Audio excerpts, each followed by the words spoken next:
Good morning students, मैं नवीन शर्मा। आज फिर अपने 11th क्लास बायोलॉजी की क्लासेस स्टार्ट करते हैं। ठीक है, प्रीवियस क्लास में अपन ने पढ़ा था सेल। ठीक है, सेल अपन ने स्टार्ट किया था सेल चैप्टर नंबर 8। ठीक है, चैप्टर नंबर 8 स्टार्ट किया था सेल, जिसमें प्रीवियस क्लास में अपन ने पढ़ा था कि सेल क्या होती है, सेल की डेफिनेशन देखी थी, सेल की स्ट्रक्चर देखी थी हल्की सी, उसके डिस्कवरी के बारे में कि किन किन साइंटिस्ट ने उनको डिस्कवर किया था। जैसे कि सबसे पहले देखें तो डेड सेल जो डिस्कवर किया था रॉबर्ट हुक ने किया था। ठीक है, और लिविंग सेल को जो डिस्कवर किया था वो किसने किया था?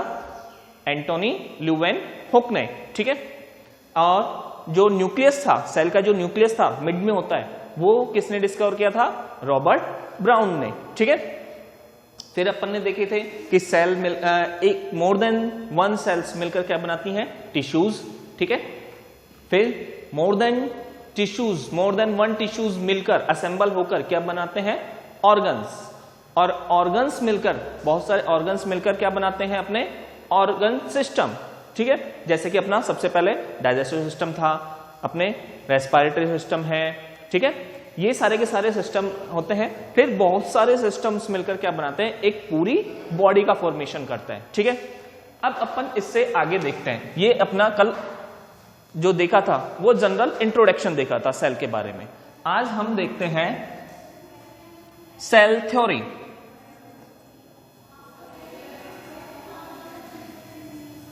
ठीक है, सेल थ्योरी। अब देखो, जब सेल का डिस्कवर हुआ था तो उस समय कुछ साइंटिस्ट थे जिन्होंने अपने अपने अकॉर्डिंग सेल्स के लिए अपनी अपनी लैंग्वेज के अंदर कुछ थ्योरीज दी थी, जिसको अपन ने आगे जाकर सेल थ्योरी के नेम दिया था। ठीक है, कि भाई सेल आती कहां से है, इनका ओरिजिन होता कहां से है, या फिर ये वर्क किस तरीके से करती हैं। ये सारी की सारी जितने भी हैं ये सब के सब किस में कहलाती हैं? अपने सेल थ्योरी के अंदर। ठीक है, सेल थ्योरी के अंदर अगर अपन देखें तो दो साइंटिस्ट थे जिन्होंने सेल थ्योरी दी थी। ठीक है, सेल थ्योरी दी थी किन्होंने? सबसे पहले थे अपने फर्स्ट साइंटिस्ट थे, वो थे शेल्डन। ठीक है,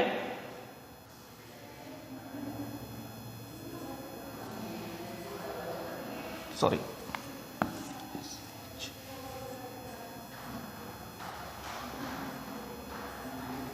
शेल्डन एंड स्वान। ठीक है, ये दो साइंटिस्ट थे, पहले थे शेल्डन एंड स्वान। इन्होंने मिलकर क्या दिया? सेल थ्योरी दी। इन्होंने सेल थ्योरी के बारे में बताया, बट इन्होंने क्या बताया कि जो अपनी सेल थ्योरी दी थी उसके अंदर कुछ कमियां रख दी। कौन सी कमियां रख दी? कि सेल का ओरिजिन होता कैसे है। ठीक है, अब इन्होंने वो कमियां रख दी। अब वो कमी रख दी तो कमी रहती है। ठीक है, अगर कुछ कमी रह जाए तो वो क्या करेगी? खलेगी सबको। तो इसके बाद में कुछ सालों के बाद में एक साइंटिस्ट आए। ठीक है, कौन थे? रुडोल्फ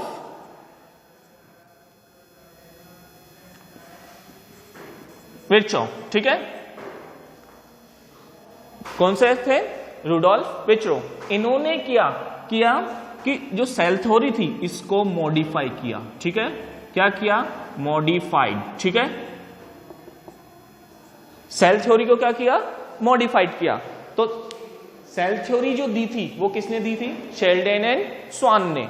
ठीक है, और उसको मॉडिफाइड कर दिया रुडोल्फ विर्चो ने। ठीक है, अब ये तो अपन ने समझ लिया कि सेल थ्योरी दी थी इन्होंने और इनमें मॉडिफाई कर दिया। अब सेल थ्योरी है क्या?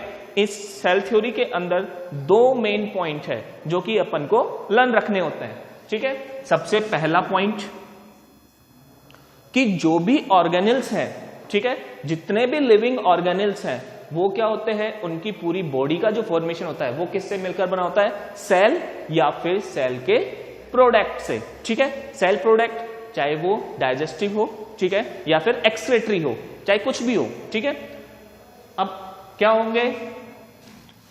पहला पॉइंट क्या है? All living organism organism made of cell and cell product. ठीक है, जितने भी लिविंग ऑर्गेनिज्म है वो क्या होते हैं, या तो सेल से बने होंगे या फिर सेल के प्रोडक्ट से। ठीक है, सेल और सेल के प्रोडक्ट से मिलकर ही बनते हैं।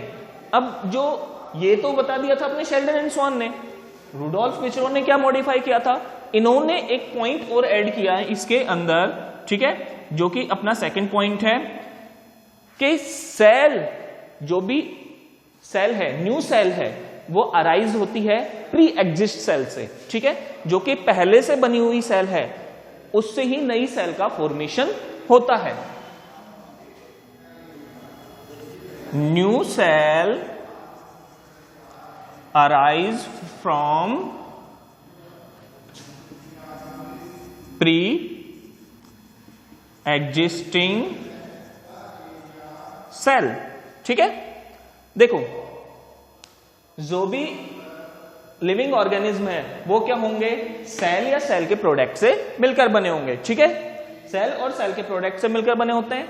और जो न्यू सेल है वो किससे अराइज होती है, प्री एग्जिस्ट सेल से। नई सेल अपने आप में नहीं बनती, वो क्या होती है, नई सेल का फॉर्मेशन हमेशा प्री एग्जिस्ट सेल से ही होता है। जैसे कि अपन ने 9th क्लास में पढ़ा था, सेल डिविजन्स होते हैं, तो एक सेल क्या होती है, डिवाइड होती है 2 सेल के अंदर, फिर 2 सेल क्या होंगी, डिवाइड होंगी 4 सेल के अंदर। ठीक है, तो इस तरीके से सेल्स क्या होती हैं, डिवाइडेड होती हैं और नए ऑर्गेनिज्म का फॉर्मेशन करती है। ठीक है, ये तो अपन ने देखा सेल थ्योरी।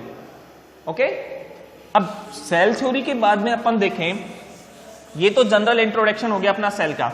अब आता है अपने सेल होती कितने टाइप की है, टाइप्स ऑफ सेल। ठीक है, अगर अपन टाइप्स ऑफ सेल देखें, टाइप्स ऑफ सेल, देखो सेल 2 टाइप की होती है मेनली। पहली होती है आपके, अगर अपन इसको इस तरीके से देखते हैं, फर्स्ट चार्ट है अपना। ठीक है, पहले आती है प्रोकैरियोटिक सेल। ठीक है, फर्स्ट जो सेल है वो प्रोकैरियोटिक होती है। नेक्स्ट दूसरे टाइप की होती है यूकैरियोटिक।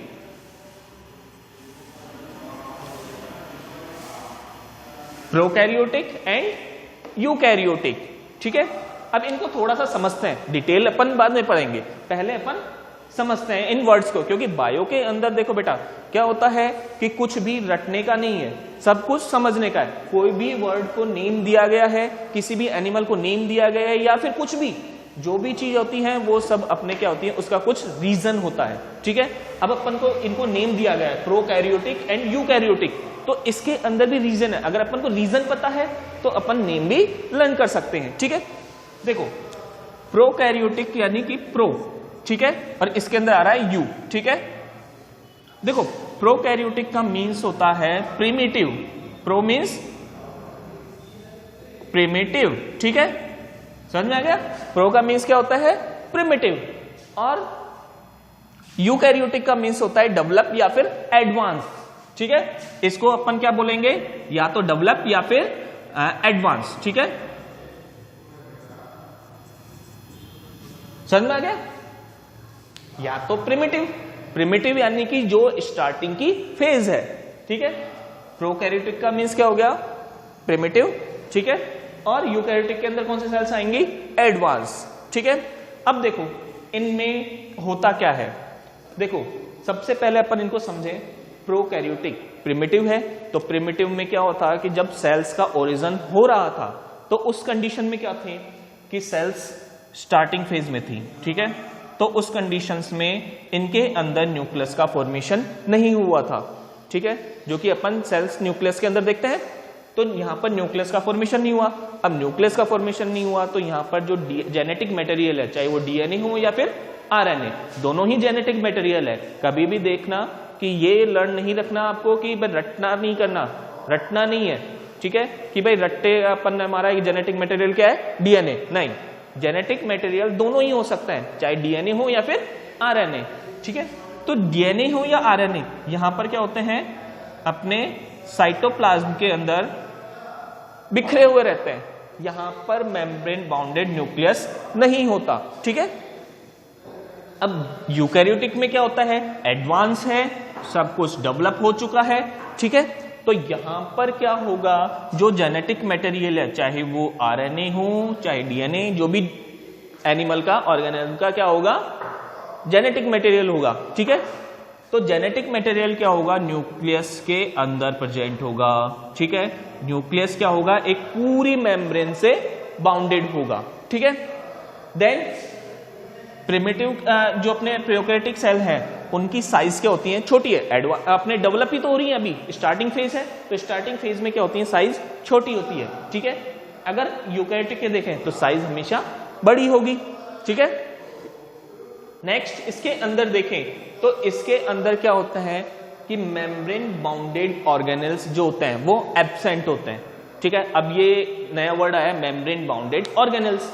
ऑर्गेनेल्स क्या होते हैं, देखो सेल्स के अंदर साइटोप्लाज्म के अंदर कुछ ऑर्गेनेल्स होते हैं, ऑर्गेनेल्स जो कि अपने सेल्स के अंदर फंक्शन शो करते हैं, जैसे अपने माइटोकॉन्ड्रिया हो गया, अपने राइबोसोम हो गया। ठीक है, ईआर हो गया, ये सारे के सारे क्या होते हैं, ऑर्गेनेल्स हैं। ठीक है, तो प्रोकैरियोटिक के अंदर क्या होते हैं, मेम्ब्रेन बाउंडेड जो ऑर्गेनेल्स हैं वो एब्सेंट होते हैं, जबकि इसके अंदर क्या होंगे, प्रेजेंट होंगे। ठीक है, तो देखो 3 डिफरेंस अपन ने देख लिए।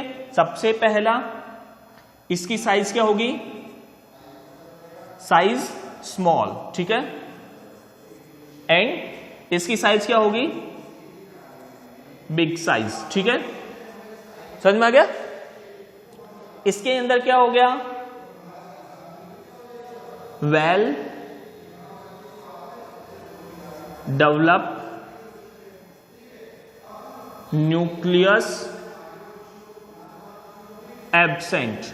ठीक है, वेल डेवलप न्यूक्लियस एब्सेंट है क्योंकि मेम्ब्रेन बाउंडेड नहीं है। ठीक है, इसके अंदर क्या हो जाएगा, well develop nucleus present.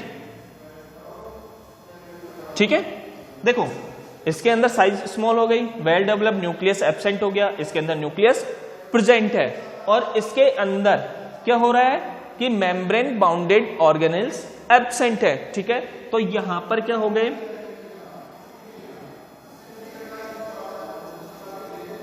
Membrane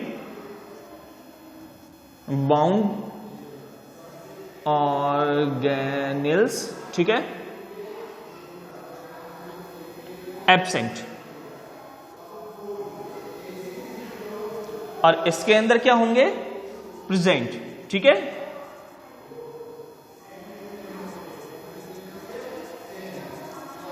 समझ में आ गया, ये फर्स्ट पॉइंट हो गया, ये सेकंड पॉइंट हो गया, एंड देन थर्ड पॉइंट। तो अपन ने इनके अंदर 3 डिफरेंस भी देखे।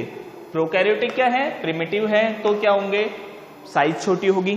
ठीक है, वेल डेवलप न्यूक्लियस क्या होंगे, एब्सेंट होंगे, और मेम्ब्रेन बाउंडेड ऑर्गेनेल्स भी एब्सेंट होंगे। यहां पर देखें तो इसकी साइज बड़ी होगी, वेल डेवलप न्यूक्लियस भी क्या होंगे, प्रेजेंट होंगे, और इसके अंदर मेम्ब्रेन बाउंडेड ऑर्गेनेल्स भी प्रेजेंट होंगे। ठीक है, ये समझ में आ गया। तो टाइप अपन ने देखे। ठीक है, हाँ, इनके एग्जाम्पल्स, इसके अंदर एग्जाम्पल्स देखें तो प्रोकैरियोटिक के अंदर सबसे अच्छा एग्जाम्पल है अपना बैक्टीरिया। ठीक है, और इसके अंदर अपना एग्जाम्पल क्या है, ह्यूमन सेल्स कर लीजिए या फिर कोई भी प्लांट सेल्स कर लें। ठीक है, या फिर ह्यूमन सेल्स। ठीक है, समझ में आ गया। देखो प्रोकैरियोटिक के अंदर एग्जाम्पल हो गया बैक्टीरिया, और यूकैरियोटिक के अंदर ह्यूमन सेल्स। ठीक है, अगर अपन अब देखते हैं सेल की साइज। ठीक है, सेल की साइज देखें तो सेल देखो डिफरेंट साइज की होती है, बहुत छोटी भी हो सकती हैं, बहुत बड़ी भी हो सकती हैं, दोनों ही फेज में होती हैं। ठीक है, तो साइज के अगर अकॉर्डिंग देखें साइज में देखें तो सबसे स्मॉलेस्ट जो सेल होती है,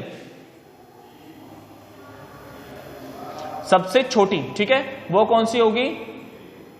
माइक्रोप्लाज्मा, ठीक है, ये सबसे क्या है? स्मॉलेस्ट है, ठीक है।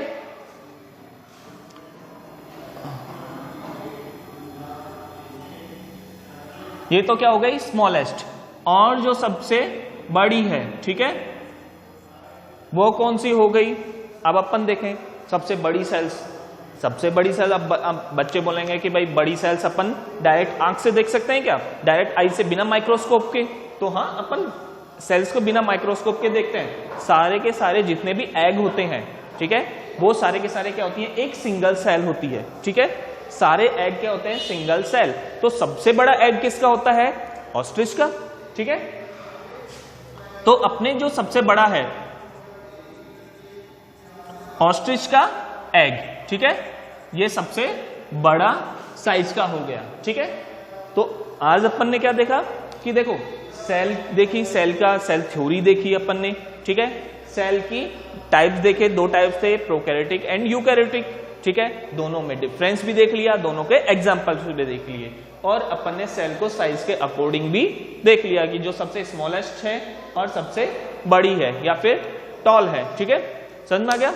अब अपन नेक्स्ट क्लास के अंदर प्रोकैरियोटिक सेल्स को डिस्क्राइब करके उनको डिटेल से पढ़ेंगे कि प्रोकैरियोटिक सेल्स होती कैसे हैं, उनके और अंदर अगर न्यूक्लियस प्रेजेंट नहीं होता तो वो जेनेटिक मटेरियल कैसे होता है, ऑर्गेनेल्स नहीं होते तो क्या क्या प्रेजेंट होता है, क्या क्या एब्सेंट होता है, ठीक है। तो बच्चों कि नेक्स्ट क्लास के अंदर अपन प्रोकैरियोटिक सेल्स को डिस्क्राइब रूप से पढ़ेंगे। Thank you.